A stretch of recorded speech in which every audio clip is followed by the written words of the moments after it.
موجز من بريس 23. أنا ديالا خلف.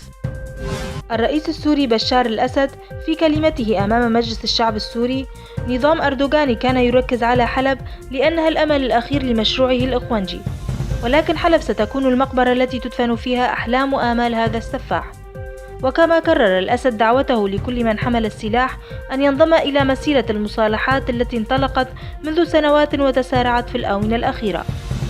انفجار يستهدف سيارة الأمن التركي في مدينة اسطنبول يؤدي إلى قتلى وجرحى. أنقرة تبدي استعدادها للمشاركة في العملية العسكرية الهادفة لاستعادة الموصل. بيّن عارف رشيد مستشار المكتب السياسي للحزب الديمقراطي الكردستاني أن حزب العمال الكردستاني PKK هدد بتحويل الإقليم إلى بحر من الدماء. قوات سوريا الديمقراطية على أبواب مدينة منبج ومطار الطبقة العسكري الهدف التالي. للمزيد من المعلومات والأخبار يرجى زيارة موقعنا www.press23.com.